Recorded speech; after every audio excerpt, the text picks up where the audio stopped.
remember my first 3 months on Twitter, I was following what some $40 ebook said, post platitudes, post polarizing takes, comment a bunch, all of that stuff. And I did that consistently. I posted 5 times a day, commented maybe 10 times a day. I should have done a lot more comments. But I only grew to 750 followers in 3 months. Meanwhile, there's other people blowing up, 1,000 followers, 30 days, all this kind of craziness. I'm like, what the hell? But I remember one day I woke up, it was like 5 a.m. I was getting ready to go to the gym with my buddy. Had to meet him at 6 at the gym. And I just remember scrolling on Twitter as I'm waking up, and I see an article by Ed Lattimore where he's talking about, I think it was the effect of growing up without a father. And I was really moved by that article, and it really resonated with me. So much so that I just felt this need to write a thread on it. And it was just impromptu, just giving my takes. But I remember the thread. I just read Ed Lattimore's article on XYZ,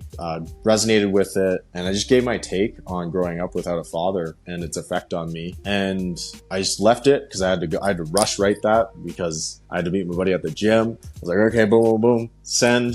Didn't look at it. And I get to the gym, working out with him at the end of the gym workout. I just see my notifications blown up. I'm used to like 5, 7 likes on my posts. That one got a whopping 120 likes or something like that. And, it's not a crazy amount, but for me, that's absolutely crazy. And I was getting a bunch of DMs from men who were saying, wow, I really resonated with this. I deal with the same stuff. Thank you for sharing this. Ed Lattimore retweeted it. That's why I got a lot of traction, but it was my best performing post. And it's the one that generated the most followers, the most engagement, messages up until that point. And I wasn't doing it for that, but it made me realize, okay, when you share your story, who you are, show your personality, people connect with that. And the biggest personal brands, if we want to tie it back to that, they're either inspirational, aspirational, or relatable. They either aspire to be like you or they relate to you, or both.